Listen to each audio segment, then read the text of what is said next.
Ngayon, kung ang ating pag-uusapan ay yung sinasabi mo na, and if God created time and space, how can He exist without time and space? You see? Where did God come from?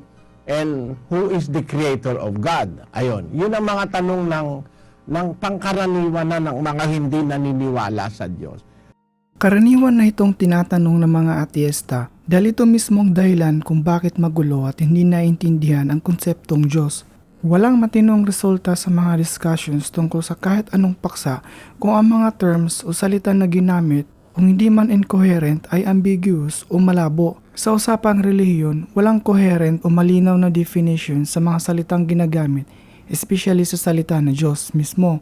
Karaniwang paglalarawan sa Diyos ay itong outside of space and time, kagaya ng tinatanong itong atheista. Kahit mga terms na ginagamit sa pagbibigay ng definitions ng God katulad ng omnipotent at omniscient ay mga salitang magreresulta sa paradox kung gagamitan mo ng self-reference, yung iyaharap mo siya sa sarili niya. Pag-uusapan natin ito sa ibang video. Halimbawa ng paradox ng self-referentials ay ang Russell's paradox o Barber's paradox basically, at iba pang bagay na sa madaling salita tungkol sa mga terms na walang kabuluhan dahil hindi naiintindihan, mga salitang incoherent, hindi malinaw at magulo. Seryoso, parang natin mapag-uusapan ng isang bagay ng maayos. Kailangan natin ng gumaganang definition na malinaw at naiintindihan, yung coherent at hindi contradictory. Dahil isa itong malaking problema ng mga naniniwala sa kwento na may Diyos, ang kawalan ng malinaw at naiintindihang definition ng salitang God. Kahit na ang mga salitang ginagamit sa kanilang mga attempts sa paglalarawan ng kanilang Diyos ay incoherent at best. Kaya maunawaan natin kung bakit ito agad ang tinanong ng atheista, ang tungkol sa incoherent na pariralang exist outside of time and space. Hindi ko alam kung paano dinidefine ni Brother Eli ang salitang Diyos, pero may nakita akong video clip kung saan tinanong si Dr. William Lane Craig sa kanyang definition ng salitang God. My question is very simple. In these kind of environments, it's very easy for us to talk about something but not have a clear definition of what it is, right? In this context, God. I mean, you've read the literature, and I'll be quick, I promise. Humans evolve, and based on the stages of development we're in, God means a different thing to everyone. And your work is based on deductive reasoning, lots of it, which I have an immense amount of respect for. So my question is simply, what is your definition of God? So we can have a consensus of what we're talking about. I think philosophically speaking, God is a maximally great being. I think that Anselm is right that God is a being that is the greatest conceivable being.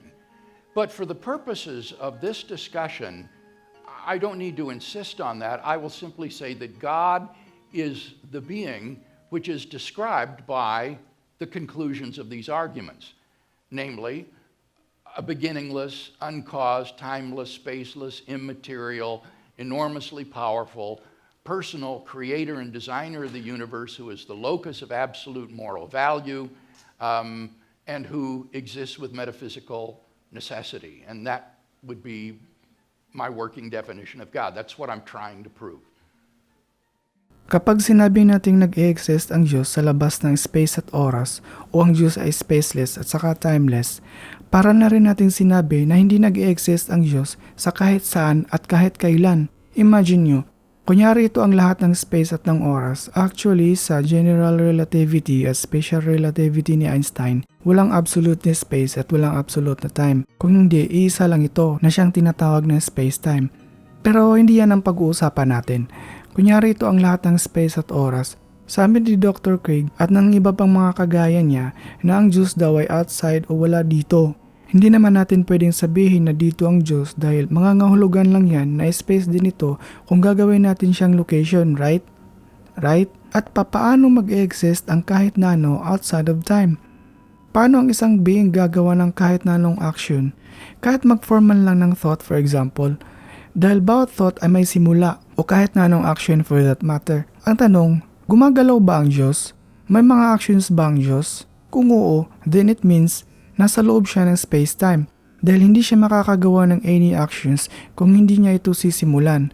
At anything na may simula ay temporal o may kaugnayan sa oras. Dahil kung talagang ang Diyos ay outside of space and time, walang event na mangyayari na siya ang cause. Kaya yung another claim nilang ang Diyos daw ay uncaused cause ay isang contradiction nitong claim nila na ang Diyos ay spaceless at saka timeless. Seriously, subukan ninyo mag-imagine ang isang bagay na outside of time.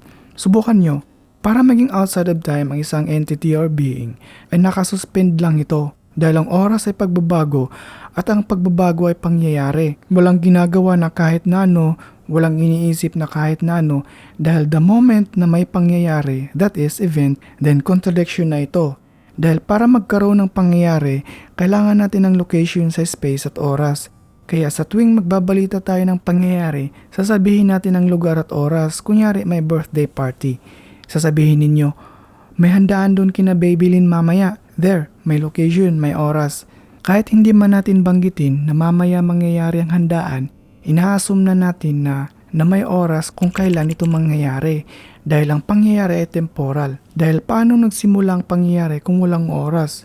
Ang oras ay pagbabago at kung walang oras, then walang pagbabago. Kung walang pagbabago, then walang actions o event na mangyayari.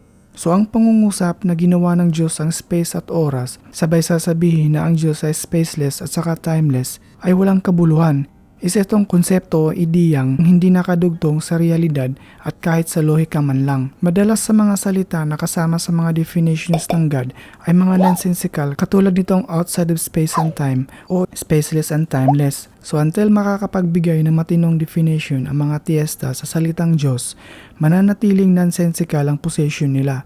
Sa mga ganitong issues at paniniwala, kailangan natin ng coherence na dapat logical at consistent. So hanggang sa hindi makakapagbigay ng matino o coherent na kahulugan ng salitang Diyos ang mga Atheista, ang Diyos nila ay mananatiling isang nonsensical na konsepto o ideya. At ang mga paniniwala na base sa mga nonsensical na mga konsepto ay hindi rational. Paano nga ba ako maniniwala sa isang ideya kagaya ng Diyos na hindi naman consistent at logical? Sa parehong dahilan, ganito din ang problema ng invisible pink unicorn. Dahil isipin natin, kung invisible ang pink unicorn, paano naging pink, di ba? Dahil lang dyan, boom, wasak agad ang invisible pink unicorn. I'm sorry unicornists. Sa ibang videos, pag-uusapan natin ang hubot-hubad na Diyos ng Kristiyanismo. Mga katangian nito na hindi rin coherent. Mga salitang kagaya ng omnipotence, omnibenevolence at omniscience. Hanggang dito na lang po muna. Maraming salamat at manatiling mapang-usisa.